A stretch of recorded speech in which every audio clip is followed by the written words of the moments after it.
وسلام علی عبادہ الذین اصطفی اما بعد۔ پچھلے نشست میں آپ حضرات کی خدمت میں علم کلام کی اہمیت پر سیر حاصل بحث ہوئی تھی، اور علم کلام کی طرف جو علوم محتاج ہے اس پر بھی سیر حاصل بحث آپ کی خدمت میں نے پیش کی تھی۔ البتہ ضیق وقت کی وجہ سے ایک بحث رہ گئی تھی، اور وہ بحث یہ ہے کہ مختلف زمانوں میں علم کلام کے اوپر بعض لوگوں نے اعتراضات وارد کیے ہیں، تو ان اعتراضات کے جوابات کیا ہیں اور اس کی تحقیق کیا ہے، تو اس حوالے سے میں نے مقالے میں بھرپور جوابات تحریر کیے ہیں۔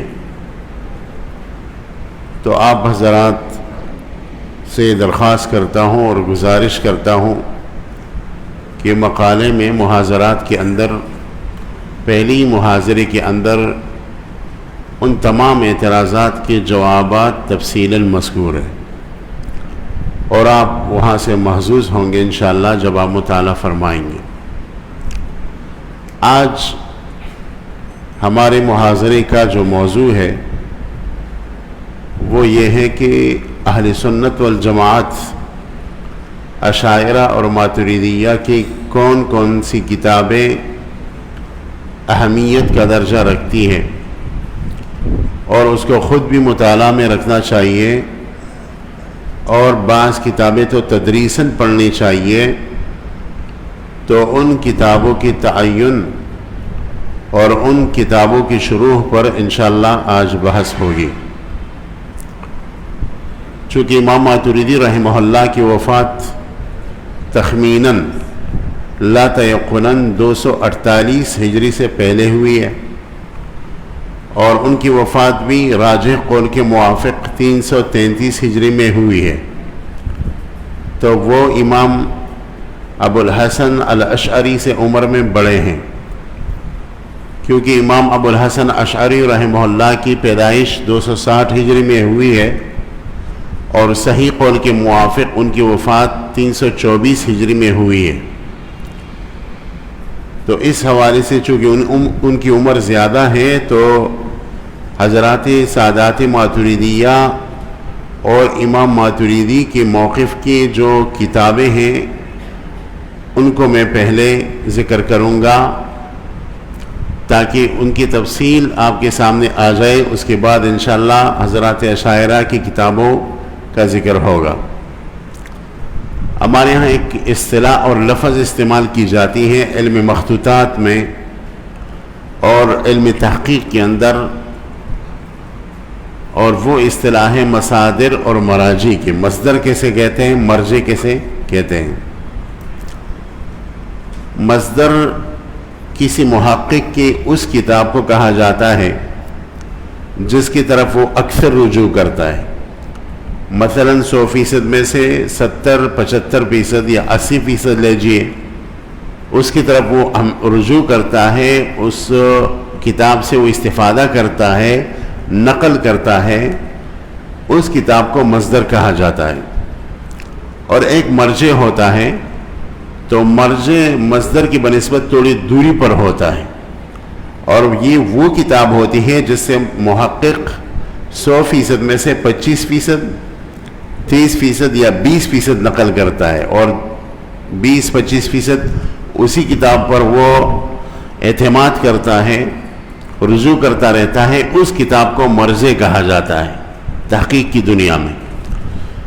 تو آپ حضرات کے سامنے کسی محقق، کسی عالم، کسی ماتریدی کی جو مراجع اور مصادر ہیں جن کے بغیر وہ عالم کبھی بھی مکمل نہیں ہو سکتا، ان کا ذکر ہوگا۔ اور یہ مجتہد خروارے ہیں، استقصاء مقصود نہیں ہے، جو مشہور ہے وہی مقصود ہے، اور اگر استقصاء ہمیں چاہیے تو وہ ایک مجلس میں بہت مشکل ہے، لیکن یہ کتابیں اگر آپ کے مکتبے میں آ جائیں، آپ کے سامنے ہوں، آپ کے مطالعے میں رہیں، تو عقیدے کے حوالے سے آپ کے ہاں بالکل کمی نہیں رہے گی اور انشاءاللہ آپ کو تبحر عقیدے کے اندر حاصل ہوگا۔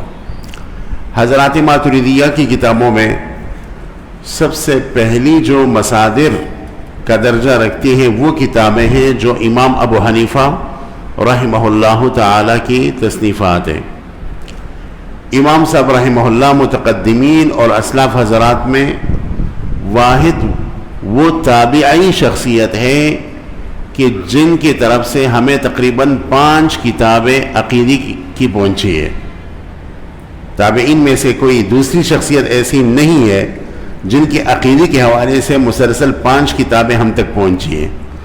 امام ابو حنیفہ رحمہ اللہ کے جن 5 کتابوں کا میں ذکر کرنے والا ہوں اور تذکرہ کرنے والا ہوں، یہ کتابیں امام صاحب رحمہ اللہ سے ثابت ہیں، تواتر کے ساتھ بھی ثابت ہیں اور سند متصل کے ساتھ بھی ثابت ہے۔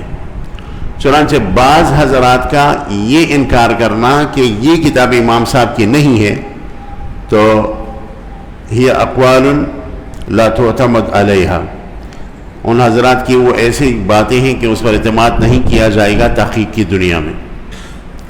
اور ان باتوں کے شکار ایک علامہ شبلی صاحب رحمہ اللہ بھی ہوئے ہیں، جو النعمان کتاب میں یہ دعویٰ کر بیٹھے کہ امام صاحب کی کوئی بھی کتاب ہمارے ہاتھوں میں نہیں ہے۔ تو میں عرض کر رہا ہوں کہ صرف عقیدے کے اندر امام صاحب کی 5 کتابیں ہیں، ان کی مسانید اس کے علاوہ ہے۔ کتاب الآثار بروایت امام محمد الگ ہے، کتاب الآثار بروایت امام ابو یوسف الگ ہے، کتاب الآثار بروایت امام ظفر جو آج کل نہیں ملتی وہ الگ ہے، اور اس طرح صرف کے اندر بھی ان کی طرف ایک کتاب منسوب ہے المقصود جسے کہا جاتا ہے۔ وہ الگ بات ہے کہ اس کی سند متصل یا تواتر ثابت نہیں لیکن نسبت کی جاتی ہے۔ لیکن جن کتابوں کا میں تذکرہ اس مجلس میں کروں گا، 5 کتابیں ہیں، وہ 5 کتابیں ایک تو سند متصل کے ساتھ ثابت ہے، اور دوسری اس سے زیادہ اونچی بات یہ ہے کہ وہ تواتر کے ساتھ ثابت ہے۔ چنانچہ میں نے محاضرات میں مستقل ایک مقالہ اس کے حوالے سے لکھا ہے، اور الحمدللہ اردو میں یہ پہلا مقالہ ہے کہ امام صاحب کے علم کلام کے حوالے سے تحریر کیا گیا ہے، اور اس مقالے کا موضوع ہے امام ابو حنیفہ اور علم کلام۔ تو اس کو آپ تفصیلاً پڑھ لیجئے، اس میں بھی میں نے ان کتابوں اور ان کی شروح کا تذکرہ کیا ہے۔ پہلی کتاب جو احناف اور حضرات سادات ماتریدیہ کی سب سے بنیادی متن ہے وہ الفقہ الاکبر ہے، اور الفقہ الاکبر جو ہے بروایت امام حماد بن ابی حنیفہ ہم تک پہنچی ہے، اور یہ وہی فقہ الاکبر ہے کہ جس کی شروح تو بہت سارے ہیں لیکن مشہور شرح وہ ہے جس کو ملا علی قاری رحمہ اللہ نے لکھا ہے، اور ان کی شرح عام طور پر شرح فقہ الاکبر کے نام سے جانا جاتا ہے۔ اس شرح پر بہت سارے لوگوں نے تحقیقات کی ہیں، اکثر گڑبڑ کی ہے، لیکن سب سے بہترین تحقیق وہ ہے جس کو علامہ شیخ وہبی سلیمان غوجی الحنفی رحمہ اللہ نے کی ہے۔ اصل میں ملا علی قاری کی جو شرح فقہ اکبر ہے، اس کا اصل نام یہ نہیں ہے، اس کا اصل نام ہے المنح الازہر، منح الازہر فی شرح الفقہ الاکبر، اصل نام یہی ہے۔ اور پھر اس کے اوپر انہوں نے حاشیہ لکھا، شیخ وہبی نے اس کا نام لکھا نام رکھا التعلیق المیسر فی حاشیۃ الفقہ الاکبر، اور پھر اس کو دارالبشائر الاسلامی بیروت سے شائع کیا۔ تو اگر آپ حضرات مطالعہ کرنا چاہیں تو وہی نسخہ مطالعہ میں رکھے، اس کے علاوہ جو دندل کی تحقیق سے چھپا ہے دوسرے محققین تو انہوں نے گڑبڑ کی ہے۔ یہ آپ کے ذہن میں ایک بات ڈالنا چاہوں گا کہ بس اوقات بازار میں ایک کتاب کے 10 نسخے ملتے ہیں، لیکن آپ کو کون سا نسخہ لینا ہے اس کی ایک ضرورت ہے کہ آپ اس کو پہچانیں کہ کون سا نسخہ میرے مکتبے میں ہونا چاہیے۔ یاد رکھیے ہمیشہ اپنے مکتبے میں کسی کتاب کے بہترین نسخوں کے رکھیے۔ اب دیکھیے تاریخ الاسلام امام ذہبی کی کتاب ہے، اور اس کا ایک نسخہ اب ڈاکٹر عبدالسلام تدموری کی تحقیق سے چھپا ہے، وہ 52 جلدوں میں، اور ایک نسخہ شیخ المحققین الشیخ بشار عواد معروف حفظہ اللہ الحنفی کی تحقیق سے چھپا ہے، جو 33 جلدوں میں ہے۔ لیکن آپ نے 33 جلدوں والا نسخہ لینا ہے، 52 جلدوں والا نسخہ نہیں لینا۔ اگرچہ عجیب بات یہ ہے کہ قیمتاً 33 جلدوں والا نسخہ وہ زیادہ مہنگا ہے، اور 52 جلدوں کے اندر جو نسخہ عبدالسلام تدموری کی تحقیق سے چھپا ہے وہ اس کی قیمت کو نہیں پہنچتا، لیکن چونکہ اس پر تحقیق اچھی ہے، تحقیق بہترین ہے، تو وہ نسخہ آپ نے لینا ہے۔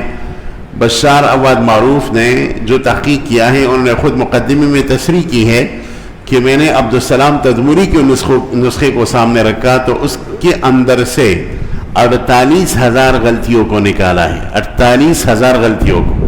تو اس حوالے سے پھر بشار عواد معروف کا جو نسخہ ہے امام ذہبی کی کتاب کا تاریخ الاسلام، آپ نے وہ نسخہ لینا ہے۔ اس لیے آپ ہر کتاب کے بہترین نسخے کو لے، کیف متفق آپ جمع نہ کریں۔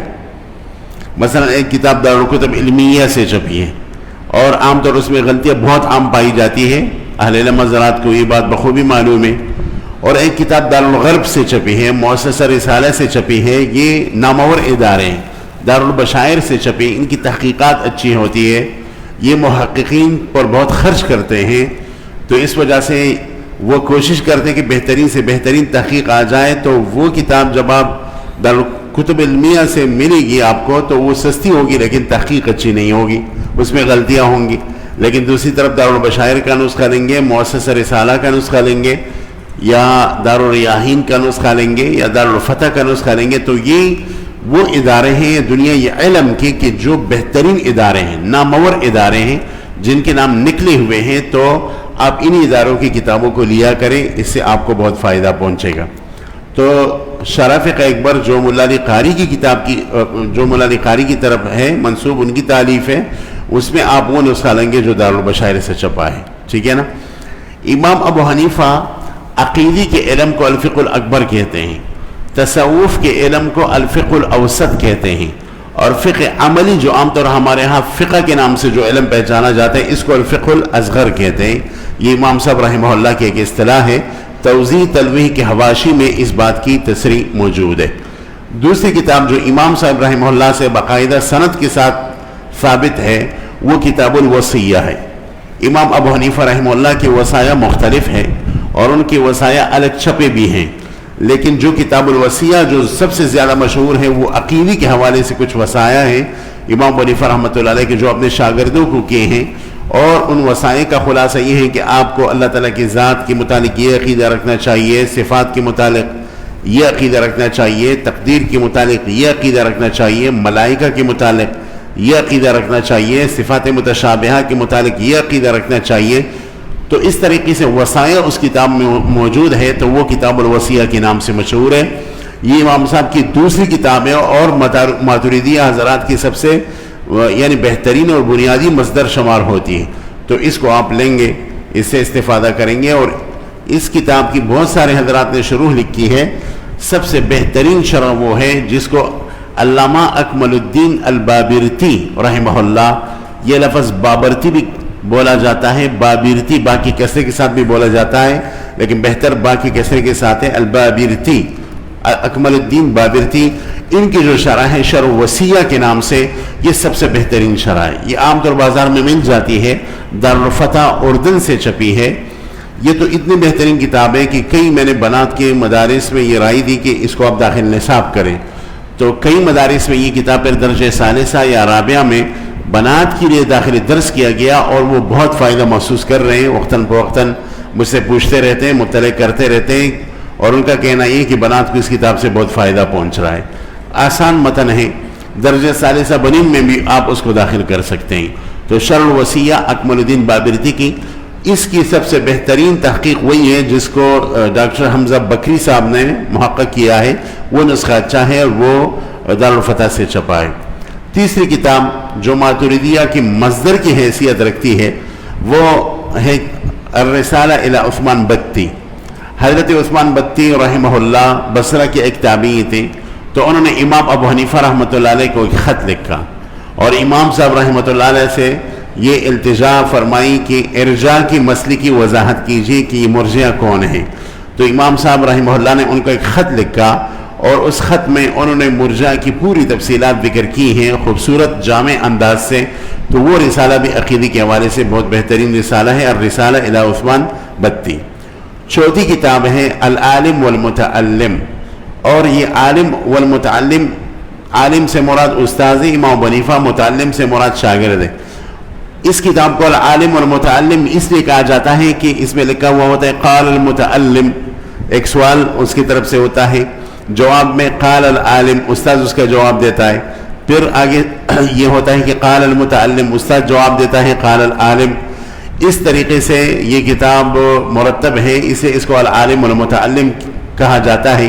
یہ بھی حضرات سادات ماتریدیہ کی بنیادی مصدر ہے، اور اس کی سب سے بہترین شرح ایک ہی ملتی ہے، اور وہ امام ابن فورک جیسے عظیم متکلم نے لکھی ہے، شرح العالم والمتعلم للامام ابن فورک رحمہ اللہ. اس کو کتاب کو آپ لیجئے اور اس سے مطالعہ کریں اس کا، اور اس سے استفادہ کیجئے. تو یہ بھی امام ابو حنیفہ رحمۃ اللہ علیہ کی کتاب ہے. اس کے علاوہ امام صاحب رحمۃ اللہ علیہ کی ایک اور کتاب ہے جس کو الفقہ الابسط کہا جاتا ہے. الفقہ الابسط وہ بھی فقہ اکبر کی طرح ہے، لیکن ان کے مسائل میں تھوڑا فرق ہے، عقائد کے بیان میں تھوڑا فرق ہے، منہج میں تھوڑا فرق ہے. اور الفقہ الابسط امام ابو حنیفہ کے شاگرد امام ابو مطیع البلخی کے واسطے ان کی روایت سے ہمیں پہنچی ہے الفقہ الابسط. الفقہ الابسط پر بھی بہت سارے لوگوں نے شروح لکھی ہے، اس کا بھی آپ مطالعہ کر سکتے ہیں. یہ 5 کتابیں ہو گئی، اور یہ 5 کتابیں حضرات ماتریدیہ کی بنیادی مصادر شمار کی جاتے ہیں. 5 ہو گئی نا؟ تو اس کو جو ہے نا آپ لیجئے گا اور اس سے خوب استفادہ کیجئے گا. حضرات ماتریدیہ کی سب سے بنیادی مصادر یہ ہیں. دوسری کتاب، دوسرے مصنف امام ابو منصور الماتریدی رحمہ اللہ ہے. امام ابو منصور الماتریدی، ان کی کتابوں میں کتاب ہے جو چھپی ہے، ابھی بیروت سے بھی چھپی ہے، ترکی سے بھی چھپی ہے، شام سے بھی چھپی ہے. اس کا نام ہے کتاب التوحید. ضخیم کتاب ہے اور بہترین کتاب. اس کو آپ جو ہے نا ہاتھوں ہاتھ لیجئے، یہ حضرات ماتریدیہ کی بنیادی مصادر میں شمار ہوتی ہے. کتاب التوحید، اس کتاب کی دیگر نام بھی ہے، تاریخ میں دیگر ناموں سے بھی یہ کتاب مشہور ہے. مثلا اس کتاب کو کتاب التوحید و اثبات الصفات بھی کہا جاتا ہے، کتاب التوحید و اثبات الصفات. اسی طرح اس کا ایک تیسرا نام ہے کتاب الاصول، اور اسی طرح اس کا ایک چوتھا نام ہے کتاب اصول الدین، اور اسی طرح اس کا ایک 5واں نام ہے الاصول حمزہ کے ساتھ، الاصول فی اصول الدین. الاصول یعنی چند اصل ہے، چند قواعد ہیں اصول الدین کے اندر، الاصول فی اصول الدین. اور اسی طرح کتاب التوحید اس نام سے بھی تاریخ میں جانا گیا. اس نام ہے اس کا کہ الدرر فی اصول الدین. الدرر فی اصول الدین کی عباراتنا شتى و حسن قواعد کا مصداق ہے، یعنی ایک ہی کتاب کے کئی نام ہیں. یہ کتاب التوحید جو ہے اس میں بہت وضاحت کے ساتھ امام ابو منصور ماتریدی رحمہ اللہ نے امام ابو حنیفہ کی باتوں کو، ان کی کتابوں کے اقوالوں کو جمع کر دیا ہے. اور امام ابو منصور ماتریدی کی کتابوں میں سے سب سے بہترین کتاب اس وقت ہمارے ہاں موجود ہے، ہمارے ہاتھوں میں ہے اور متداول ہے. اس کے علاوہ ماتریدیہ حضرات کے اقوال کی جاننے کے لیے امام ابو منصور اور ماتریدی کی جو تفسیر ہے تعویلات اہل السنہ، جو کل میں تذکرہ کر چکا ہوں 19 جلدوں کے اندر ہے، وہ کتاب بھی اس حوالے سے بہترین کتاب ہے. وہ تفسیر کے اندر سے آپ کو امام ماتریدی کے عقائد ملیں گے. تیسری ایک کتاب ہے اور اس کا نام ہے عقیدۃ ابی منصور، وہ بھی امام ماتریدی کی طرف منسوب ہے، اگرچہ اس کی سند متصل نہیں ہے، لیکن عقائد سے لگ رہے ہیں کہ یہی امام ماتریدی کے عقائد ہیں. عقیدۃ ابی منصور وہ بھی بہترین کتاب ہے. امام تاج الدین السبکی نے اس عقیدت ابی منصور کو اپنا متن بنایا ہے، اور تاجی سبکی الشافعی الاشعری نے اس کے اوپر باقاعدہ شرح لکھی ہے، اور اس کا نام ہے سیف المشہور فی عقیدت ابی منصور. کیا نام ہے؟ السیف المشہور فی عقیدت ابی منصور. تو یہ کتاب بھی نیٹ کے اوپر مل جاتی ہے، اس کو آپ نیٹ سے لے سکتے ہیں اور خوب مطالعہ کر سکتے ہیں. اس کے علاوہ آگے آئیے تو ہمارے حضرات سادات ماتریدیہ کی متون میں متقدمین حضرات کی طرف سے سب سے بہترین جامع متن اور مجمع علیہ متن وہ امام ابو جعفر الطحاوی رحمہ اللہ کا متن متین ہے. امام ابو جعفر الطحاوی کے نامی سے اب بخوبی واقف ہیں. وہ بیک وقت میں ایک زبردست محدث ہیں، ایک زبردست مجتہد فقیہ ہے، ایک زبردست متکلم اور اصولی ہے. یہ تمام صفات اللہ رب العزت نے اس شخصیت میں جمع فرمائی ہے. تو ان کی کتاب ہے العقیدۃ الطحاویہ. العقیدۃ الطحاویہ اس نام سے وابستہ اور مشہور ہے، اور اس کا اصل نام جو ہے وہ یہ ہے بیان و اعتقاد اہل سنہ والجماعہ. بیان و اعتقاد اہل سنہ والجماعہ. حضرت امام الاسد علامہ انور شاہ کشمیری رحمہ اللہ بس اوقات العقیدۃ الطحاویہ کو فقہ اکبر پر بھی ترجیح دیتے تھے. ان کی اپنا ایک ذوق تھا، لگن تھا. اس وجہ سے عقیدۃ الطحاویہ کو یہ عقیدہ جو فقہ اکبر ہے اس کے اوپر بھی ترجیح دیتے تھے. اسی وجہ سے ہر قرن اور ہر زمانے کے علماء نے العقیدۃ الطحاویہ کو اپنے تحقیقات کا مرکز اور محور بنایا، اور بڑے بڑے اساتین علم نے اس کتاب کے اوپر باقاعدہ شروح لکھی ہے. ان شروح کا تذکرہ ناگزیر ہے، اور ان شروح کا تذکرہ اس لیے بھی ضروری ہے تاکہ غلط اور صحیح شروح سے آپ کو امتیاز ہو جائے. ان کی پہلے میں صحیح شروح کو ذکر کرتا ہوں. ان کی بہترین شرح ہے علامہ سراج الدین غزنوی کی، علامہ سراج الدین غزنوی الماتریدی، جن کی وفات 773 ہجری میں ہوئی ہے. اور ان کی شرح شرح العقیدۃ الطحاویہ کے نام سے مشہور ہے. شرح عقیدۃ الطحاویہ کے نام سے ان کی شرح چھپی ہے، اور ان کی یہ شرح مصر دارالاحسان سے چھپی ہے. پاکستان میں پشاور سے بھی چھپی ہے. آپ کو آسانی سے بازار سے مل سکتی ہے. شرح غزنوی کے نام سے زیادہ علمی دنیا میں پہچانی جاتی ہے. ہمارے ہاں اپنے مدرسے میں درج رابعہ میں ہم نے اس کو باقاعدہ داخل نصاب کیا ہے، اور دروس البلاغہ کے بعد استاد اس شرح کو اول سے آخر تک پڑھاتا ہے، جس میں طلبہ کو بہت فائدہ ہوتا ہے. تو یہ شرح عقیدۃ الطحاویہ متن کی بہترین شرح ہے. دوسری شرح جو عقیدۃ الطحاویہ ہی متن کی شرح ہے وہ علامہ ہیبت اللہ الترکستانی کی شرح ہے. ترکستانی، ہیبت اللہ ترکستانی الماتریدی. ان کی وفات 733 ہجری میں ہوئی ہے، اور یہ بھی شرح العقیدۃ الطحاویہ کے نام سے دار نور المبین اردن سے چھپی ہے. دار نور المبین اردن سے چھپی ہے. یہ بھی اپنے وقت کی بہترین شرح ہے. اس کو بھی آپ مطالعہ میں رکھ سکتے ہیں اور بخوبی عقائد اس سے معلوم کر سکتے ہیں. اسی طرح ایک اور شرح ہے شرح ابی بکر الغزی الماتریدی. یہ شرح ابھی تک نہیں چھپی، میرے علم میں نہیں کی چھپی ہے. یہ بھی اس کتاب کی بہترین شرح ہے. اس کے علاوہ ایک اور شرح ہے شرح عبد الرحیم الاماسی الماتریدی. شرح عبد الرحیم الاماسی الماتریدی. یہ شرح بھی اس کتاب کی بہترین شرح ہے، لیکن میرے علم کے موافق یہ شرح بھی ابھی تک غالباً نہیں چھپی. اگر یہ شرح بھی آپ حضرات کو ملے تو بہترین شرح ہے، اور اس کا آپ خوب مطالعہ کر سکتے ہیں. اس کے علاوہ علامہ اکمل الدین بابرتی کی طرف بھی شرح منسوب ہے، شرح العقیدۃ الطحاویہ للبابرتی. تو شرح العقیدۃ الطحاویہ جو امام بابرتی کی طرف منسوب ہے، ابھی اس پر کافی علماء نے تحقیق کیا ہے. تحقیق یہ ہے کہ یہ شرح امام بابرتی کی نہیں ہے. ان کی بے شک دوسری کتاب عقائد کے اندر ہے، لیکن یہ شرح ان کی شرح نہیں ہے. صحیح قول کے موافق ان کی طرف جو شرح منسوب ہے، تحقیق کے بعد پتہ چلتا ہے کہ وہ شرح اصل میں علامہ غزنوی کی ہے، جو ابھی سب سے پہلے میں نے تذکرہ کیا. تو غزنوی کی شرح ہے، وہ بابرتی کی طرف غلطاً منسوب ہے.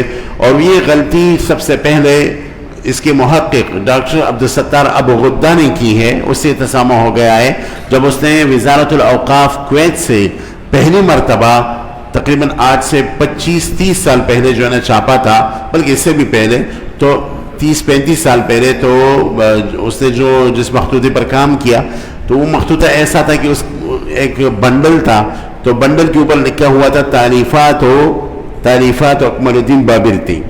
اندر سے یہ شرح اس نے نکال لیا، شرح عقیدۃ الطحاویہ اس پر تحقیق کر ڈالی. جب تحقیق ہو گیا بعد میں تو یہ شرح اصل میں علامہ غزنوی کا تھا. کسی نے غلطی سے اس بنڈل کے اندر اس شرح کو جو ہے نا ڈال دیا اور امام اکمل الدین بابرتی کی طرف منسوب کیا. بس اوقات اس طرح غلطیاں بعض محققین سے ہو جاتے ہیں. تو یہ بابرتی کی شرح نہیں ہے، اصل میں علامہ غزنوی کی شرح ہے. تو اس چیز کو آپ نوٹ کر دیجئے.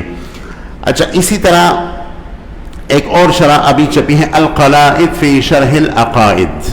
شرح العقائد سے مراد علامہ نصفی کی شرح نہیں ہے، عقائد نہیں ہے، بلکہ شرح العقائد سے مراد علامہ طحاوی کی کتاب ہے. ان کی کتاب بھی عقائد کی کتاب ہے. تو اس کتاب کا نام ہے القلائد فی شرح القلائد. یہ عقیدہ تحاویہ کی شروح میں بہترین شرح شمار کی جاتی ہے. بہترین شرح یہ علامہ قونوی رحمہ اللہ نے لکھی ہے. فیض الباری کے اندر امام الاثر علامہ انور شاہ کشمیری نے اس شرح کی تعریف بھی کی ہے. تو عقیدہ تحاویہ کی شروح میں یہ شرح بہترین شرح ہے، اور عام طور یہ شرح آپ کو نیٹ پر بھی نہیں ملے گی. بیروت میں صرف ایک دار نے تحقیق کر کے اس کو چھاپا ہے. اس دار اور ناشر کا نام ہے دار المشاریع. کیا نام ہے؟ دار المشاریع.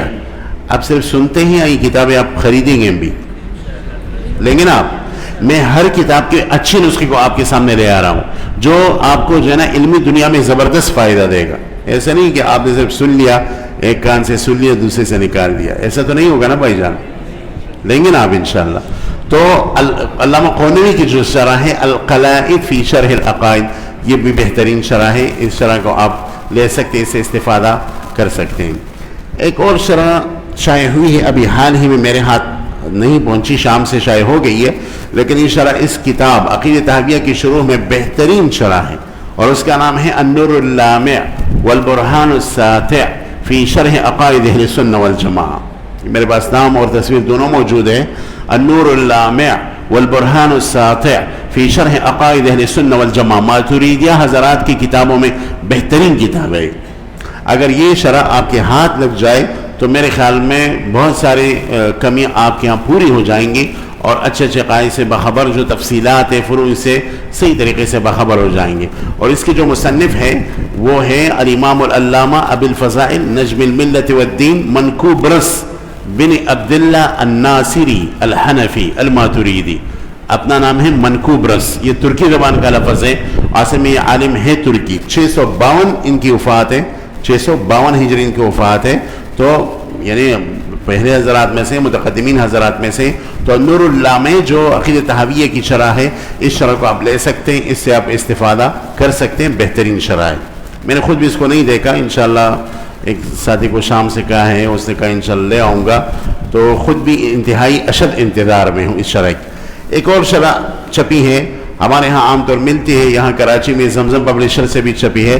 وہ ہے شرح عقیدہ تحاویہ للعلامۃ عبد الغنی المیدانی. علامہ میدانی کٹر حنفی تھے، علامہ شامی کے معتبر شاگرد تھے، اور چند ہی کتابیں ہیں، یعنی ہاتھ کی انگلیوں سے ان کی تصانیف شمار کی جا سکتی ہیں، لیکن ہر کتاب بہترین ہے. ان کی قدوری کے اوپر شرح ہے اللباب فی شرح الکتاب. میں تو اکثر طلبہ کو بھی اور مختصر القدوری کی مدرسین حضرات کو بھی یہ ایک مشورہ دیتا ہوں کہ وہ اللباب کو اپنے مطالعے میں رکھے. اللباب فی شرح الکتاب سے ان کو علمی استعداد اور علمی ایک ایندھن ملے گی، اور ان کو فائدہ ہوگا. خاص کر وہ کتاب، وہ نسخہ جس پر شیخ سعید بگداش، دکتور سعید بگداش نے تحقیق کی ہے اور 6 جلدوں کے اندر شائع کیا ہے. دیکھیں قدوری کے اندر 12,000 مسائل ہیں، اور اللباب کے اندر تقریباً 38,000 مسائل ہیں. تو دونوں کو ملا کر جو طالب علم اور مدرس اللباب اور قدوری کا مطالعہ کریں تو ایک سال میں بآسانی وہ 50,000 مسائل پر عبور حاصل کر سکتا ہے. تو اللباب ان کی شرح ہے.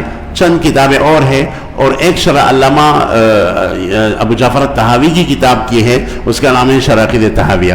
ہمارے ہاں جو تبلیغی جماعت کے شاخیں ہیں، جہاں تبلیغی جماعت کے اندر یہ عقائد پڑھائی جاتے ہیں، انہوں نے شرح عقائد کو نکال کر اس کو داخل کیا ہے. اگرچہ یہ اچھا فیصلہ نہیں ہے میرے نزدیک اور محققین کی نزدیک، کیونکہ شرح عقائد بے شک عقیدہ تحاویہ، شرح عقیدہ تحاویہ للمیدانی سے مشکل کتاب ہے، مغلق ہے، لیکن شرح عقیدہ تحاویہ کی یہ جو شرح ہے میدانی کی، یہ مختوم نہیں ہے. اس کے ہر سطر کی شرح نہیں ملے گی آپ کو، اور اس کے مقابلے میں شرح عقائد النصفیہ جو ہے اس کی ایک ایک سطر مختوم ہے. ہر لفظ کی شرح آپ کو جو ہے نا ملے گی. اس کا تذکرہ آ رہا ہے کہ کن کن اساتین علم نے شرح عقائد کی بہترین شروح لکھی ہے. تو میدانی کی بجائے اگر شرح عقائد النصفیہ کو داخل نصاب کیا جائے تو اس سے طالب علم کو بہت زیادہ فائدہ ہوگا. علامہ میدانی کی شرح سے وہ فائدہ حاصل نہیں ہو سکتا، کیونکہ میدانی کی مثال تو پلپودی کی ہے، یہ سمجھے، اور شرح عقائد النصفیہ کی مثال پردادا کی ہے. تو وہ جتنا مضبوط ہے اور جو استعداد طالب علم میں پیدا کرے گا وہ استعداد میدانی کے ذریعے سے حاصل نہیں ہوگا. دوسری بات یہ کہ بہت سارے اس میں جگہ ہیں جو حل نہیں ہوئے. مجھے بس اوقات بہت یعنی بڑے بڑے حضرات فون کر لیتے ہیں کہ شرح عقیدۃ طحاویہ المیدانی کی اس عبارت کا کیا مطلب ہے. تقدیر کے مسئلے میں جن حضرات کے مطالعہ میں وہ شرح رہی ہیں ان کو بخوبی معلوم ہے تقدیر کے مسئلے میں انہوں نے مسایرہ شرح المسامرہ سے عبارات لی ہیں اور انتہائی مغلق ہے, اس کی شرح نہیں ہے. تو اس میں پھر مدرس کو بہت جو ہے نا تکالیف آ جاتی ہے اور کٹم مراحل آ جاتے ہیں, اس لیے شرح عقائد نصفیہ کی جو حیثیت ہے وہ مسلم ہے. بہرحال میدانی کی شرح عام طور بازار میں مل جاتی ہے, آپ کے ہاں کراچی سے بھی اچھے انداز میں چھپی وہ آپ لے سکتے ہیں, مطالعہ کر سکتے ہیں. اس کے علاوہ ایک اور شرح ہے جو ابھی جدید شائع ہوئی ہے 2 جلدوں کے اندر, اور اس کا نام ہے الشرح الکبیر علی العقیدۃ الطحاویہ. وہ شیخ المحققین الاشعری علامہ شیخ سعید فودہ, شیخ عبداللطیف فودہ حفظہ اللہ ورعاہ, جو اردن کے بہترین عالم ہیں اور کٹھر اشعری ہیں ماشاءاللہ, اور اس وقت سلفیہ اور لامذہبیہ کے خلاف اہل سنت کی طرف سے ایک ڈال بنے ہوئے ہیں اور بہترین عالم ہے عقیدے کے. انہوں نے یہ شرح لکھی ہے شرح الکبیر, تو اس کو آپ جو ہے لے سکتے ہیں, اس سے بھی کافی استفادہ آپ کو ملے گا. البتہ چند جگہوں میں ان کی جو تفردات ہیں اس سے آپ اپنے آپ کو بچائیے. مثلا ابن عربی کے متعلق ان کی جو رائے ہیں, بعض مصادر اہل بدعت سے انہوں نے استفادہ کیا ہے, ان سے اپنے آپ کو بچائیے. باقی وہ شرح بھی بہترین ہے. اس کے علاوہ ہمارے استاد محترم جناب حضرت مولانا مفتی رضا الحق صاحب دامت برکاتہم العالیہ جو افریقہ میں ہوتے ہیں, وہاں کے دارالعلوم زکریا کے شیخ الحدیث اور مفتی اعظم ہیں بلکہ افریقہ کے, ان کی اردو زبان میں شرح چھپی ہے العقیدۃ السماویہ صاد کے ساتھ, العقیدۃ السماویہ شرح العقیدۃ الطحاوی. یہ 2 ضخیم جلدوں میں زمزم پبلشر والوں نے چھاپی ہے. اس کا بھی عربی میں بھی جو ترجمہ ہے چھپ گیا ہے بندے کے, اس کی عربی کی جو نئی شرح بھی حال ہی میں چھپی ہے تقریباً 1 ہفتے پہلے. اس کے اوپر میرا مقدمہ بھی طویل مقدمہ ہے, اور وہ مقدمہ اس مقال جو میرا مقال اس کے آخر میں بھی میں نے یہاں رکھا ہے, تو اس کو آپ مطالعہ کر سکتے, اس سے استفادہ کر سکتے ہیں. عقیدۃ طحاویہ کے شروع میں ایک شرح مشہور ہے اور ہمارے ہاں عام طور مکتبات میں ملتا ہے, اور اس کا نام ہے شرح العقیدۃ الطحاویہ لابن ابی العز الحنفی. ابن ابی العز الحنفی نے لکھی ہے. یہ شرح ٹھیک نہیں ہے, اس شرح سے استفادہ بالکل صحیح نہیں ہے. ابن ابی العز الحنفی رحمہ اللہ اگرچہ نام کے حنفی تھے, لیکن وہ ایسے حنفی ہیں جیسے کہ اس زمانے میں بہت سارے اہل بدعت اپنے آپ کو احناف کی طرف منسوب کرتے ہیں, لیکن ان کے عقائد غلط ہوتے ہیں. مثلا یہ کہ یہ زمخشری وہ بہت بڑے آدمی تھے, فروعاً حنفی تھے کٹر, لیکن اصولاً وہ معتزلی تھے. تو اس طریقے سے وہ اپنے آپ کو احناف کی طرف منسوب کرتے ہیں. احناف کے قاضی بھی رہ چکے ہیں, قاضی صدر الدین ابن ابی العز الحنفی. کئی کتابیں بھی انہوں نے لکھی ہیں اچھی اچھی, لیکن عقیدۃ طحاویہ کے اوپر جو ان کی شرح ہے یہ بہت خطرناک مضامین پر مشتمل ہے, اور اس میں جگہ بجگہ اللہ تعالیٰ کی طرف جو ہے نا حوادث کے قیام کا اثبات کیا ہے, اور مصنف سے جا بجا اختلافات. کئی سال پہلے میں نے اس کے اوپر ایک تنقیدی نظر ڈالی تھی اور ایک مختصر مضمون لکھا تھا, اس کا نام تھا شرح عقیدۃ طحاویہ لابن ابی العز پر ایک تحقیقی نظر. وہ پھر ہندوستان سے بھی وہ مضمون چھپا, پاکستان میں ہمارے یہاں وفاق المدارس سے بھی چھپا. میرے استاد محترم اور شیخ حضرت مولانا نور البشر صاحب دامت برکاتہم العالیہ کے ہاں سے جو رسالہ چھپتا ہے الماہد کے اندر بھی انہوں نے خود اپنی مرضی سے اور اپنی ماں سے جو ہے نا اپنے اشارے سے اس مضمون کو چھاپا. بہت سارے مکتب امدادیہ نے اس کو چھاپا ہے. کئی حضرات نے اس نام سے دھوکہ کھا کر اس کا ترجمہ بھی اردو میں کیا ہے, اور جن غلطیوں میں بذات خود ابن ابی العز رحمہ اللہ واقع ہوا ہے یہ بھی واقع ہوئی. ملا علی قاری رحمہ اللہ کا اس کے متعلق درک تھا, تو شرح فقہ اکبر کے اندر منہ الروض الازہر کے اندر باقاعدہ انہوں نے علامہ ابن ابی العز الحنفی پر ردود کیے ہیں.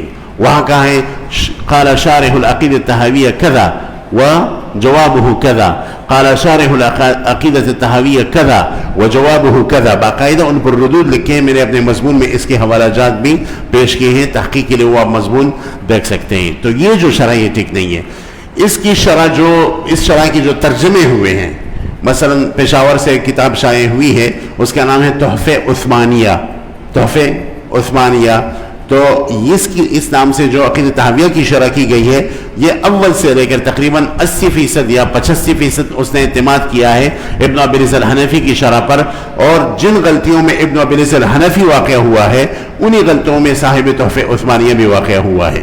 اسی طرح بنوری ٹاؤن کے ایک موقر استاذ ہیں، انہوں نے کتاب لکھی ہے تلخیص و شرح العقیدہ الطحاویہ، تلخیص و شرح العقیدہ الطحاویہ، یہ بھی ابن ابی العز کی شرح کا تلخیص ہے، اور جن غلطیوں میں ابن ابی العز واقع ہوا ہے ان غلطیوں میں بعض میں یا اکثر میں صاحب التلخیص بھی واقع ہوا ہے۔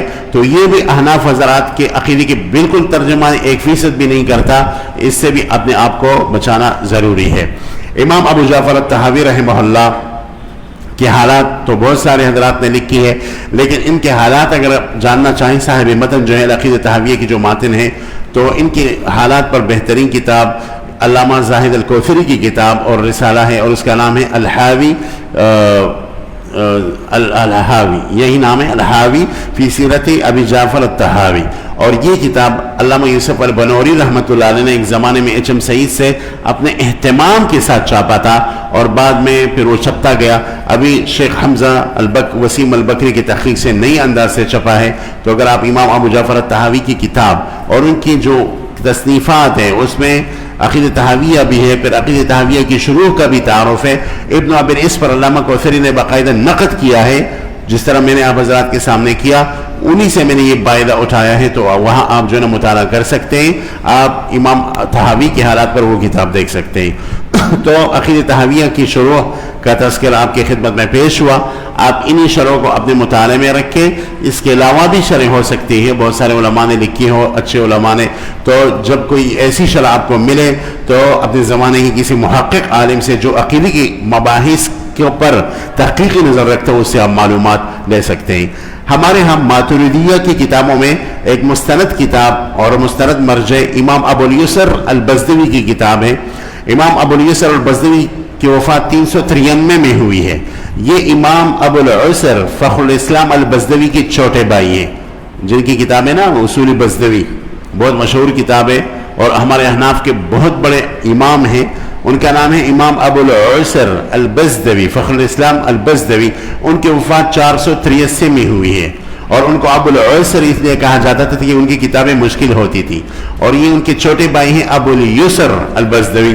ان کو ابو الیسر اس لیے کہا جاتا تھا کہ ان کی کتابیں بہت سہل ہوتی تھی۔ ان کی اصول فقہ کے اوپر بھی کتاب ہے، وہ بھی اسلامک یونیورسٹی اسلام آباد سے چھپی ہے، اور ان کی اہم کتاب جو ہے وہ اصول الدین کے نام سے جامع مکتبۃ التراث الازہریہ سے مصر سے چھپی ہے، وہ بھی اس موضوع پر بہترین ہے۔ بعض حضرات کی تحقیق یہ ہے کہ ہمارے ہاں جو العقائد النسفیہ ہے یہ اصل میں اختصار ہے اصول الدین لابی الیسر البزدوی کی، کیونکہ علامہ عمر نصفی رحمہ اللہ شاگرد ہیں ابو الیسر البزدوی کی۔ تو یہ ایک قول ہے، اس کے علاوہ بھی دیگر اقوال ہیں جس کی تحقیق آگے آ رہی ہے۔ تو اصول الدین جو ہے ابو الیسر بزدوی کی یہ عام طور مل جاتی ہے، اگر آپ کو نہیں ملے گی تو نیٹ پر اگر آپ سرچ کریں تو وہاں سے بھی مل سکتی ہے۔ یہ ہمارے ہاں ہماری مستند کتابوں میں اس سے آپ استفادہ کر سکتے ہیں۔ اس کے علاوہ ایک عالم گزرے ہیں اور اس کا نام ہے امام ابو المعین النصفی، ابو المعین میم کی فتح کے ساتھ النصفی۔ ان کی وفات 508 ہجری میں ہوئی ہے۔ یہ اپنے زمانے کے مایہ ناز ماتوریدی متکلم ہیں، اور ماتوریدی حوالے سے انہوں نے جو خدمات کی ہیں تا قیامت ان کی خدمات کو یاد کیا جائے گا، اور بلا مدافع بلا منازع محقق عظیم للعقیدۃ الماتوریدیہ۔ ان کی 3 کتابیں آج کل ملتی ہیں، اور تینوں الحمدللہ چھپی ہیں۔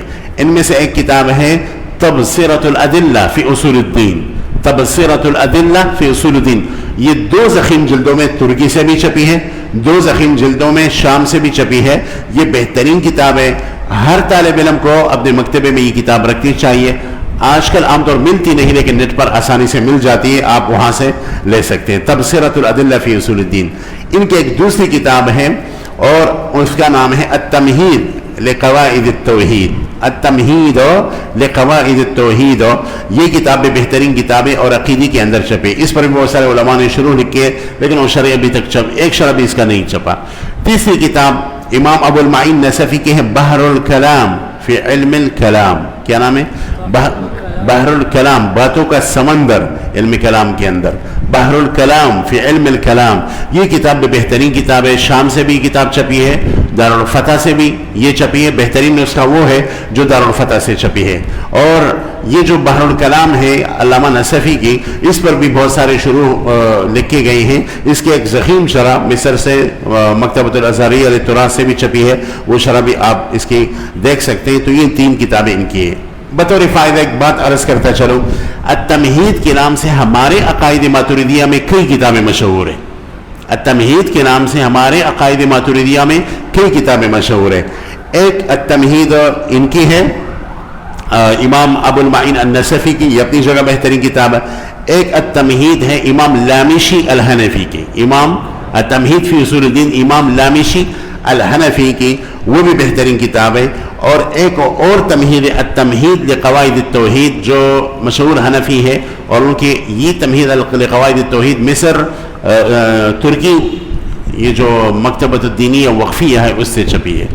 کوئی مشہور نام ہے اس کا، میں نام بھول گیا، لیکن عام طور مکتبات پر مل جاتی ہیں. وہ بھی ہے بہترین، آپ اس کو بھی لے سکتے ہیں. تو 3 کتابیں تمہید کے نام سے عقائد کے اندر مشہور ہے. تو آپ پر کہیں اختلاط نہ آ جائے، اس لیے ان کتابوں کا آپ جو ہے نا لے سکتے ہیں اور استفادہ کر سکتے ہیں. اس کے بعد ہمارے ہاں جو متون ہیں ان میں ایک بہترین متون امام نور الدین صابونی رحمہ اللہ کی ہیں. امام نور الدین صابونی رحمہ اللہ کی. امام نور الدین صابونی کی وفات 580 ہجری میں ہوئی. نور الدین الصابونی الماتریدی، یاد رکھیے مصادر ماتریدیہ کا تعارف چل رہا ہے. 580 میں امام نور الدین صابونی کی وفات ہوئی ہے. یہ جو ابھی میں نے ذکر کیا امام ابو المعین نصفی اور ابھی نور الدین صابونی، دونوں کا تذکرہ شرقائد میں وارد ہے. جن حضرات نے شرقائد تحقیقی طریقے سے پڑھا ہے ان کو یاد ہوگا دونوں کتابوں کا تذکرہ شرقائد نصفیہ کے اندر موجود ہے. علامہ تفتزانی نے ان دونوں حضرات کی کتابوں کو خوب پیا ہے اور استفادہ کیا ہے. تو نور الدین صابونی جن کی وفات 580 ہجری میں ہوئی ہے، ان کی بھی 3 کتابیں ہیں اور الحمدللہ تینوں چھپی ہوئے ہیں اس وقت اور ہمارے ہاتھوں میں موجود ہے. ان کی ایک کتاب ہے، اس کا نام ہے الکفایہ من الہدایہ. کیا نام ہے؟ من الہدایہ. تو یہ علم کلام ماتریدی کی بہترین کتاب ہے، آنکھیں بند کر کے اس کو لینا چاہیے. ایسی کتاب ہے الکفایہ من الہدایہ. دوسری کتاب ہے اسی کا اختصار ہے البدایہ فی اصول الدین. کیا نام ہے؟ البدایہ فی اصول الدین. اس کا حوالہ شرقائد نصفیہ کے اندر موجود ہے. یہ اصل میں اختصار ہے یا متن کی حیثیت رکھتا ہے الکفایہ کی بنسبت. عصمت الانبیاء کے مسئلے پر ان کی ایک بہترین کتاب ابھی حال ہی میں ترکی سے چھپی ہے، اس کا نام ہے المنتقى من عصمت الانبیاء. کیا نام ہے؟ المنتقى من عصمت الانبیاء. یہ بھی اس موضوع پر بہترین کتاب ہے عصمت انبیاء کے مسئلے پر. جہاں تک میں نے عصمت الانبیاء پر اپنا ناقص مطالعہ کیا ہے تو امام راضی رحمہ اللہ کی کتاب کو یہ کتاب پیچھے چھوڑتا ہے. اتنی بہترین کتاب ہے کہ آپ اندازہ نہیں لگا سکتے. باقاعدہ فصول اس میں عصمت الانبیاء کے متعلق قائم کیے ہیں. جس آیت سے جس حدیث سے کوئی شبہ پیدا ہو رہا ہو اس آیت کا تفسیر کیا ہے، ترجمہ کیا ہے اور اس کے متعلق ائمہ کے اقوال ذکر کیے ہیں. المنتقى من عصمت الانبیاء عقیدہ ماتریدیہ خاص کر عصمت الانبیاء کے مسئلے پر بہترین مصدر کی حیثیت رکھتی ہے. یہ تینوں کتابیں الحمدللہ ترکی سے چھپی ہے، آپ ان کو لے سکتے ہیں. اس کے علاوہ امام ابو البرکات النصفی، امام ابو البرکات النصفی جو 8ویں صدی کی محقق عالم ہیں، جنہوں نے کنز الدقائق کتاب لکھی ہے، ہمارے بہت بڑے حنفی ہیں، اور جنہوں نے تفسیر نصفی لکھی ہے 3 جلدوں کے اندر، اور انہی کی کتاب ہے العمدہ فی العقائد. کیا نام ہے؟ العمدہ فی العقائد. یہ انہوں نے ایک متن لکھی، مصر سے متن چھپی ہے مکتبۃ التراث الازہریہ سے. پھر اس کی خود بھی شرح کی ہے اور اس شرح کا نام ہے الاعتماد فی الاعتقاد. یعنی متن و شرح کا نام الگ الگ ہے. عمدہ فی العقائد یا عمدۃ العقائد اس کو کہا جاتا ہے. اس کی شرح پھر نور الدین ابو البرکات نصفی نے لکھی ہے. کیا نام ہے؟ الاعتماد فی الاعتقاد. ہمارے ہاں مردان سے ایک ساتھی نے اس شرح کو چھاپا بھی ہے، اور بیروت دارالفجر شام سے بھی یہ کتاب چھپی ہے، آج کل بازار میں مل جاتی. عقیدہ ماتریدیہ کے حوالے سے صاحب کنز کی بہترین کتابیں، متن بھی اور شرح بھی. آپ اس کو آنکھیں بند کر کے لے سکتے ہیں اور اس سے استفادہ کر سکتے ہیں. اس کے علاوہ ہمارے ہاں جو متن متین ہے العقائد النسفیہ، یہ امام عمر ابو حفص عمر النسفی رحمہ اللہ کی کتاب ہے، جن کے اوپر 537 ہجری میں ہوئی ہے۔ اس متن کو بہت سارے علماء نے اپنی تحقیقات کا مرکز بنایا، لیکن اس کی بہترین شرح وہ ہے جس کو علامہ تفتزانی رحمہ اللہ کے قلم سے لکھا گیا ہے، شرح العقیدہ الطحاویہ النسفیہ۔ آپ کے سامنے یہ بات واضح کرتا چلوں کہ شرح العقائد کے نام سے دو کتابیں ہمارے ہاں مشہور ہیں، ایک ہے شرح العقائد النسفیہ، ایک ہے شرح العقائد الجلالیہ۔ جس طرح امام عمر نسفی نے العقائد النسفیہ لکھی، کتاب العقائد لکھی، تو وہ نسفیہ کے نام سے مشہور ہو گئی، اسی طرح علامہ عضد الدین والملہ انہوں نے بھی عقیدے کی کتاب لکھی، وہ کتاب العقائد کے نام سے مشہور ہو گئی۔ تو علامہ نسفی اور عضد الدین کی دونوں عقائد کے اندر فرق کرنے کے لیے لوگوں نے مشہور کر دیا العقائد النسفیہ اور العقائد العضدیہ، ٹھیک ہے۔ اور جس طرح علامہ نسفی کی کتاب کے اوپر بہترین شرح علامہ تفتزانی نے لکھی ہے، اسی طرح العقائد العضدیہ کے اوپر بہترین شرح علامہ جلال الدین الدوانی الشافعی نے لکھی ہے۔ علامہ جلال الدین الدوانی الشافعی الصدیقی ان نے لکھی ہے، ماتن بھی شافعی، شارح بھی شافعی۔ اس کتاب کی باقی تفصیل جو ہے وہ اشاعرہ کے مصادر میں آپ کے سامنے رکھوں گا، ابھی یہ تذکرہ اس لیے کیا ہے تاکہ اوپر حضرات کے اوپر خلط نہ آ جائے۔ العقائد النسفیہ، اس کے بارے میں دو قول ملتے ہیں۔ ایک قول تو یہ ہے کہ اصل میں یہ فہرست ہے تبصرۃ الادلہ کا، تبصرۃ الادلہ 2 جلدوں کے اندر ہے، تو تبصرۃ الادلہ کی یہ فہرست ہے، فہرست کو بس صرف مرتب کیا ہے، اسی فہرست سے ایک عقیدے کی چھوٹی سی مختصر متن بنا دی اور اسی متن کو سامنے علامہ تفتزانی رکھ کر شرح لکھی ہے، ٹھیک ہے۔ دوسرا قول یہ ہے کہ نہیں، یہ علامہ ابو الیسر البزدوی کی جو کتاب ہے اصول الدین اس سے ماخوذ ہے، اور چونکہ ان کے شاگرد ہیں ان سے استفادہ کیا ہے۔ بہرحال جو بھی بات ہو وہ ٹھیک ہے۔ اچھا، تاریخ میں ایک اور بات بھی ملتی ہے، یہ بھی آپ کے سامنے ذکر کرتا چلوں۔ بعض لوگوں نے کہا ہے کہ یہ عمر نسفی کی کتاب نہیں ہے، یہ برہانی نسفی کی کتاب ہے، لیکن یہ قول مرجوح ہے، یہ قول غیر محقق ہے۔ تحقیقی بات یہ ہے کہ یہ علامہ عمر نسفی ہی کی کتاب ہے۔ اس کتاب کو آپ لیجئے اور اس کی شروح کا مطالعہ جو ہے نا کر سکتے ہیں، اور اس کی شروح جو ہے اس کے اوپر تو بہت سارے علماء نے پھر کلام کیا ہے، مثلا شرح عقائد النسفیہ کی بہترین شرح وہ نبراس ہے، نبراس یہ سب سے بہترین شرح ہے۔ دوسری بہترین حاشیہ علامہ خیالی کی ہے۔ تیسری بہترین شرح ابن ابی شریف کی ہے، الفرائد فی شرح العقائد، الفرائد فی شرح العقائد۔ چوتھی شرح ہے شیخ الاسلام زکریا الانصاری کی، وہ شرح بھی عام طور مل جاتی ہے۔ شرح الیاس الکردی، اس کی شرح بھی بہترین ہے، وہ شرح بھی جو ہے نا چھپ گئی ہے۔ اس کے علاوہ دوسری شروح بھی اس کی موجود ہے، لیکن عجیب بات یہ کہ اس کتاب کے 2 ہی شروح زیادہ مشہور ہوئے اور 2 ہی بہترین ہیں، اور وہ دونوں شارح کم عمری میں فوت ہوئے۔ صاحب نبراس علامہ عبدالعزیز فرہاروی کی جو شرائح ہیں جو یہیں مظفر آباد مظفر گڑھ کوٹ ادو کے قریب فوت ہوئے پڑیہال میں، وہاں ان کی مرقد بھی ہے، قبر بھی ہے، اور ان کی قبر کے متعلق، اور علامہ سیالکوٹی کی قبر جو سیالکوٹ کے اندر ہے ان کی قبر کے متعلق علماء میں یہ بات مشہور ہے کہ اگر کن ذہن طالب علم جائے اور وہاں دعا کرے اللہ تعالیٰ سے، کیونکہ وہ بابرکت جگہ ہے، وہاں دعا کرے اللہ تعالیٰ سے، تو اللہ تعالیٰ ان کے ذہن کو کھول دیتا ہے اور اس کو ذہین بنا دیتا ہے۔ میں آپ کو قبر پرست نہیں بنا رہا، معاذ اللہ، صرف ایک بات کہہ رہا ہوں کہ چونکہ جس جگہوں میں ایسے بزرگ ہوتے ہیں تو وہ جگہ متبرک ہوتی ہے، یہ تو ہمارے علماء دیوبند کا مسلک ہے، تو وہاں اگر کوئی دعا کرے اللہ تعالیٰ سے تو وہاں قریب کہیں نفل کرے اور دعا کرے اللہ تعالیٰ سے تو اللہ تعالیٰ اس کو ذہین بنا دیتا ہے۔ اور میرے خیال میں صاحب نبراس جو ہے عبدالعزیز فرہاری، یہ اتنے بڑے آدمی تھے کہ اس زمانے کے 250 علوم میں یہ ماہر تھے، 250 علوم میں ماہر تھے، لیکن صرف 33 سال میں فوت ہوئے۔ ان پہ ایک زبردست سحر کیا گیا اہل بدعت کی طرف سے، اس سحر کے نتیجے میں وہ فوت ہوئے اور یہی سحر ان کی موت کا سبب بنا۔ اور ایک اور عالم ہے علامہ خیالی رحمہ اللہ، ان کا شرح ہے خیالی علی شرح العقائد، وہ بھی 32 سال کی عمر میں فوت ہوئے، تو دونوں کم عمری میں فوت ہوئے۔ اور اس کتاب شرح العقائد کی بہت سارے لوگوں نے شروح لکھی، لیکن ان 2 شرحوں کو جو نام حاصل ہوا، جو شہرت حاصل ہوئی، جو اتقان حاصل ہوا، وہ کسی شرح کو کے نصیب میں نہیں آیا، تو آپ ان کو لے سکتے، اس سے استفادہ جو ہے نہ کر سکتے ہیں۔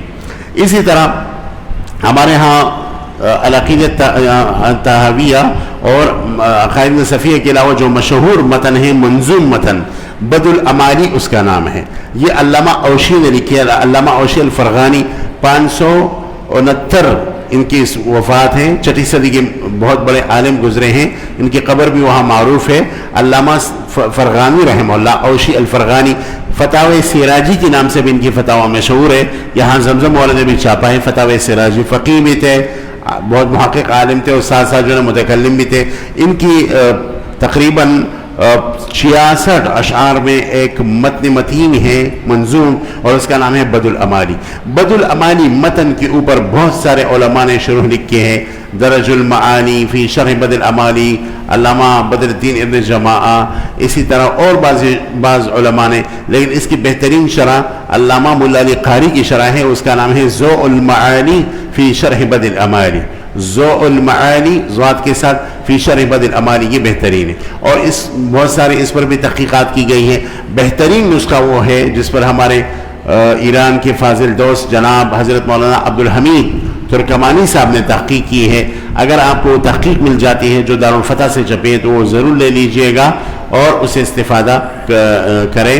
مولانا عبدالحمید ترکمانی جو ہے ہمارے فاضل دوست ہے. بنر ٹاؤن سے تخصص الحدیث سننے کیا ہے اور یہیں پاکستانی کراچی کے مدارس سے فارغ ہیں, اور اس وقت ایران میں وہ بہترین مدرس معقولات منطق کے اور علم کلام کے. آپ اس کی تحقیق سے استفادہ خوب کر سکتے ہیں. اس کے علاوہ اصول الدین علامہ غزنوی کی کتاب ہے, پروجیکٹر پر آپ ملاحظہ کر سکتے ہیں. یہ ایک جلد کے اندر ہے, دارالبشائر سے یہ نسخہ چھپا ہے. الحمدللہ طلبہ کو میں نے یہ درسن پڑھایا بھی ہے. اسی طرح علامہ تفتزانی نے ایک متن لکھا مقاصد الطالبین. کیا نام رکھا؟ مقاصد الطالبین. پھر اپنے متن کی خود ہی شرح لکھی شرح المقاصد. شرح المقاصد اس کو آپ لے سکتے ہیں اور اس سے جو ہے نا آپ استفادہ کر سکتے ہیں. یہ بھی بہترین کتاب ہے عقیدہ ماتریدیہ میں, اگرچہ اشاعرہ کے مسائل بھی اس میں مل جاتے ہیں. اسی طرح آگے جا کر علامہ عز الدین والملہ کا ایک متن ہے, اس کا نام ہے المواقف فی علم الکلام. کیا نام ہے؟ المواقف فی علم الکلام جو ہے یہ علامہ عز الدین نے العقائد العزولیہ کے علاوہ لکھی ہے. یہ تفتزانی کی استاذ ہے, تفتزانی کی استاذ ہے اور معتبر استاد ہے. بہت مشہور عالم ہے, اصولی ہے, متکلم ہے اپنے زمانے کے. شرح العزولیہ کے نام سے اس کی اصول فقہ کے اندر بھی ایک شرح مشہور ہے. مختصر ابن حاجب جو اصول فقہ کی مغلق ترین کتاب ہے, اس کے اوپر بھی 2 جلدوں کے اندر علامہ عز الدین نے شرح لکھی ہے. شرح العزولیہ کے نام سے اصول فقہ کی وہ کتاب بھی ان کی مشہور ہے. اس کے علاوہ یہ المواقف علم کلام متن متین لکھا. پھر اس کے اوپر سب سے بہترین شرح ایک ماتریدی عالم علامہ میر سید شریف جرجانی رحمہ اللہ نے لکھا. صاحب نحو میر, صاحب سرف میر پڑھی نا آپ لوگوں نے, نحو میر پڑھی ہے نا اور سرف میر پڑھی ہے نا. ان کتابوں کے اور اسی طرح میر عیسیٰ جی جس کو کہا جاتا ہے اپنے زمانے کے بلا منازع محقق متکلم تھے اور جامع العلوم تھے, ماتریدی تھے. انہوں نے پھر اس کے اوپر 8 اجزاء میں شرح لکھی. مواقف کے اوپر کتنے؟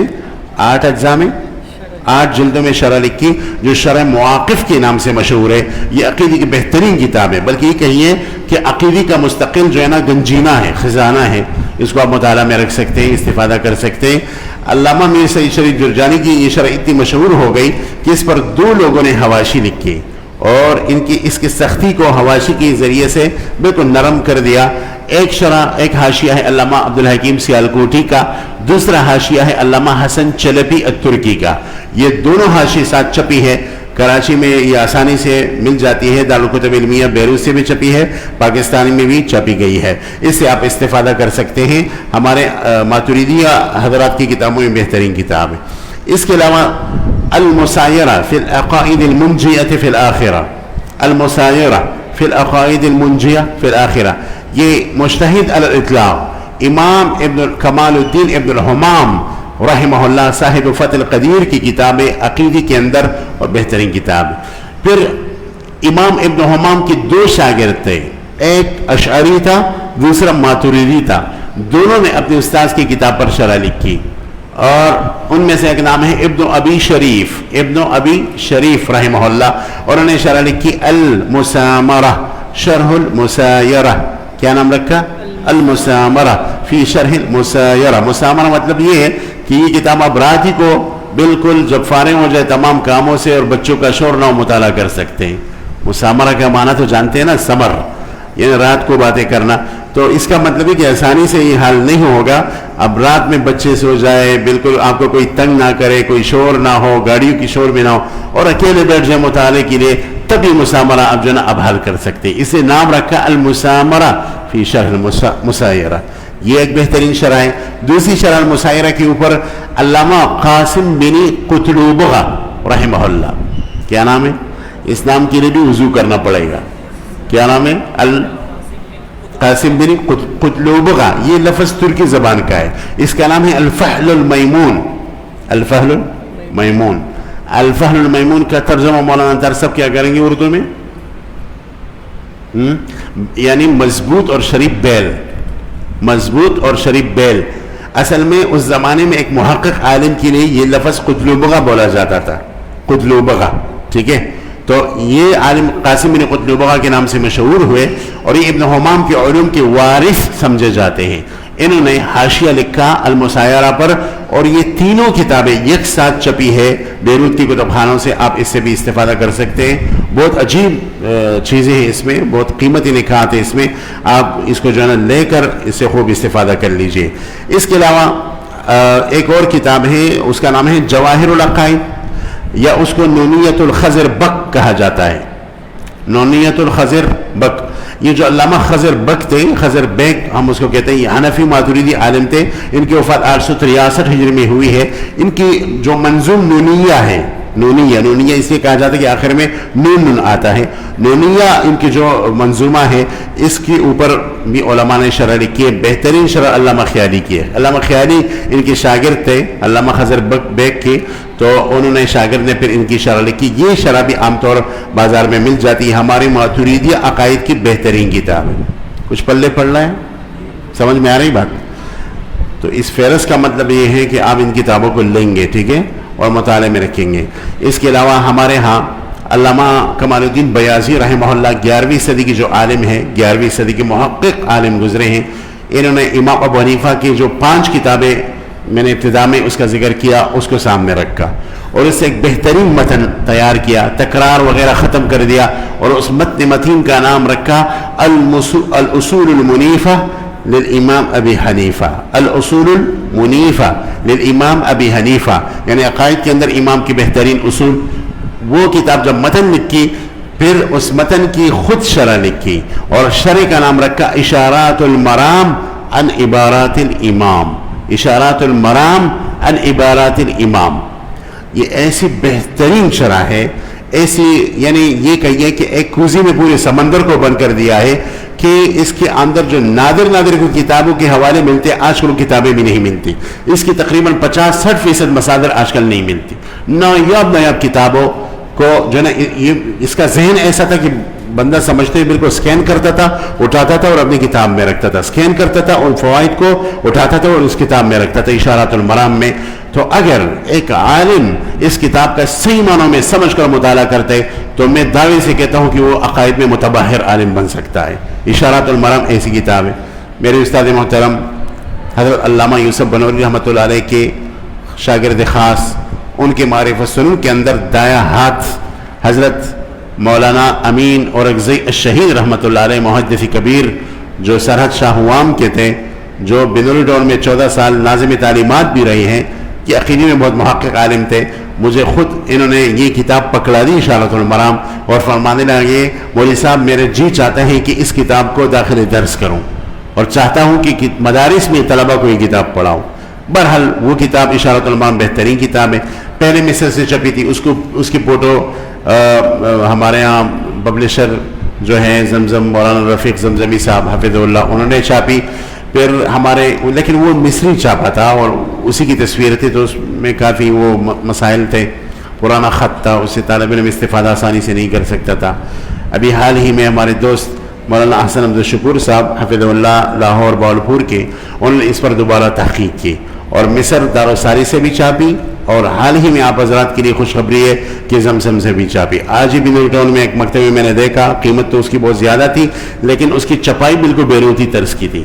آپ کو چاہیے کہ ہاتھوں ہاتھ اس کتاب کو لے لے, اشارات المرام, اور اس سے استفادہ کریں.